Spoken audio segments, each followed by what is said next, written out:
Here are 5 crazy predictions that will happen this year in the Premier League. The 4th one might be the craziest one, so save this video and call me Nostradamus when the season is over. Prediction number 1. Mohamed Salah will have his worst season since joining Liverpool. And I'm going to tell you why. We are 2 games into the season, and you can already tell that Mohamed Salah is not comfortable with the team the way it is. I was predicting this since preseason, and the reason being is because Trent Alexander-Arnold left. He's the player that gave him the most assists, I think, since he's been on the team. So Mohamed Salah, without Trent Alexander-Arnold, he's going to have to carry that burden of creating himself. I do not believe that Frimpong offers him the same. As a matter of fact, it's not that I don't believe it. Frimpong doesn't offer him what Trent offered him. Frimpong is a great overlapper. He is not a great assister, like playing that inverted left back, right back that Trent could do and just find him every time he was open. Another thing about Salah has never, like Bukayo Saka has had to carry Arsenal's team, the whole right side, the whole attack has been Bukayo Saka, just attack through the right side. Mohamed Salah has never had that issue, and the reason being is because when he came, Mane also came. So there was, and even Firmino, he was very strong in the middle. So it was always a shared burden. Yes, Salah was the more talented of the 3 and the more efficient of the 3, but there was still that unpredictability of the left wing, you know, with Mane. Then they got rid of Mane. They brought in Luis Diaz, and Luis Diaz is very unpredictable, very tricky as well, and he could carry that left wing, right?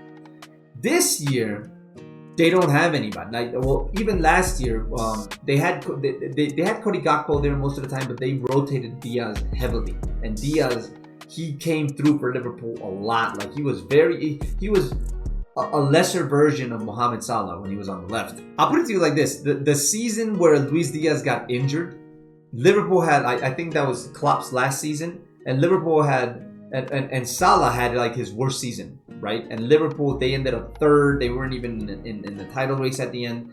And it was because Salah had to do so much, right? Last year, yes, he scored most of the goals. He scored most of the assists. But that's because the team was built around him.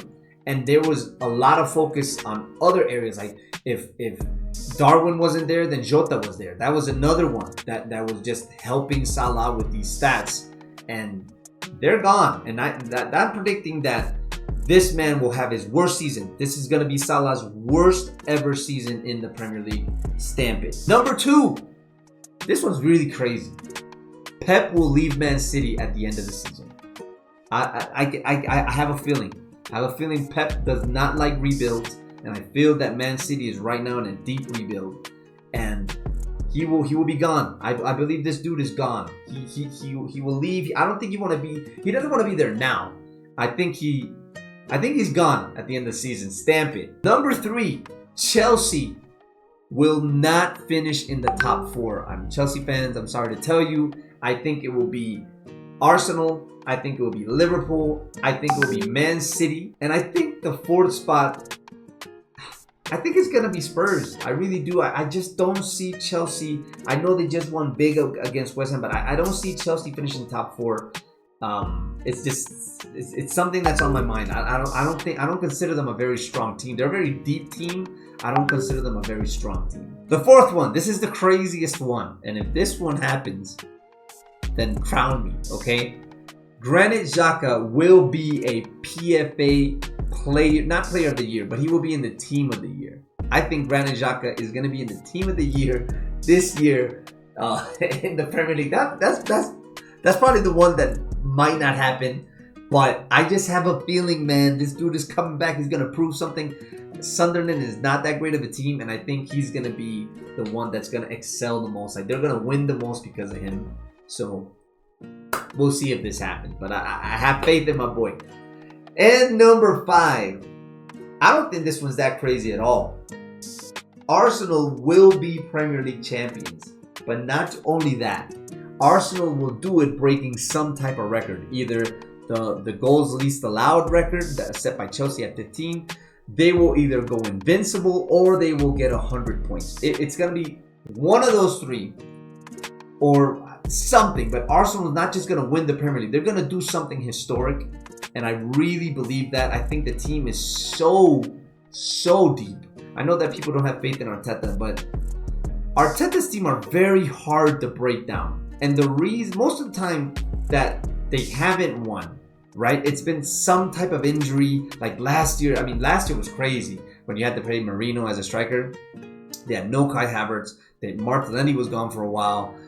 Saka was gone for a long time. Odegaard was injured for a while. Red cards to Declan Rice. I mean, it was just crazy. Last year was just ridiculous. It was just very against Arsenal. The year prior to that, Saliba was injured. So it's always been some kind of injury, right? I know the attack isn't firing on all cylinders now, but I think with the signing of Eze, it's gonna be very a very good attack now. And the squad is deep, man. The squad is deep. Every position has at least 3 players that can cover it, right? If we go to right back, you have Ben White, Timber, and homeboy that just got there, Mosquera, right? Even goalkeeper, you have Kepa, who's a decent number 2.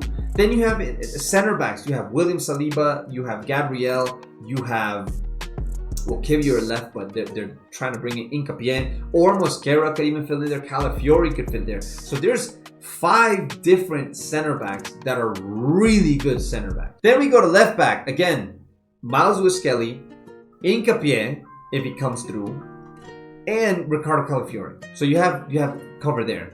Then you go to the 6. In the 6 you could play Zubimendi, of course, Norgard, Rice could play the 6, Marino could play the 6, even though Rice and Marino, I wouldn't like to see them play the 6. But Zubimendi and Norgard is decent enough. You go to the 8s, right? And I'm going to consider Odegaard an 8. He's a creative 8, but because we don't really play with a 10. So the 8s you have Rice, Odegaard, Nwaneri, Lewis-Skelly, if he wants to play there, Marino, Eze. It's crazy, the depth. Then at the right wing, this is the first time ever that Bukayo Saka is injured, and I'm not that worried. Yes, he's a big miss, and he's a really big miss. But I believe Madueke could cover for him, right? So you have Saka and Madueke at the right wing.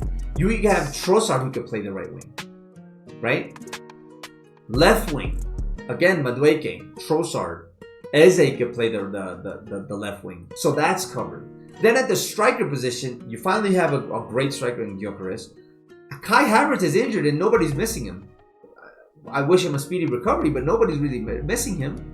Right? And we all know Marino could play the 9, right? Not great, and hopefully he doesn't have to do it again, but he can do a job there. I mean, he scored, almost 10 goals last season?